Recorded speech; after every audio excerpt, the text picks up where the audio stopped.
Magandang araw mga kagabay. Ngayon po'y January 14, 2026, araw po ng Miyerkules at araw ng ating debosyon sa ating mahal na ina ng laging saklolo. Ako po si Father Marvin at ang ating ebanghelyo hango sa ebanghelyo ni San Marcos, chapter 1, verse 29 to 39. Maririnig po natin sa gospel na ito ng Panginoon ay nagpunta po sa bahay ni na Simon Pedro.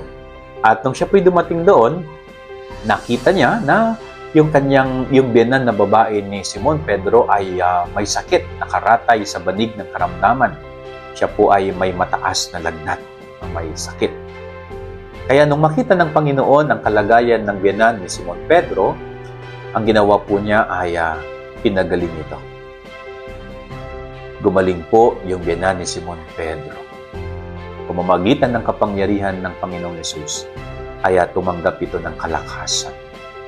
At nung siya'y gumaling, nag-prepare siya ng makakain ng Panginoon at ang kanyang mga alagad at inihanda niya lahat ng kailangan nila.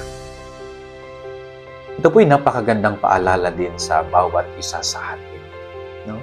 Kadalasan, kaya hindi po tayo nakakapaglingkod sa Diyos dahil sa ating sakit, sa ating karamdaman, mahina tayo, wala tayong lakas, kaya nagiging hadlang ang mga ito upang tayo ay makapaglingkod sa Diyos. No? Ito po'y napakagandang paalala na sa Diyos tayo palagi kumapit. Sa Diyos tayo palagi humugot ng kalakasan. Sa Diyos tayo palagi humingi ng ating kagalingan. Sapagkat kung nagawang pagalingin ng Panginoon ang may karamdamang biyenan ni Simon Pedro, no, tayo rin ay kaya niyang pagalingin.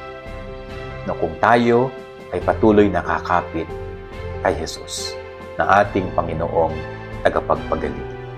Yan ang ating gabay aral ngayong maghapon. God bless po sa inyo lahat. Pagpalain kayo ng Panginoon.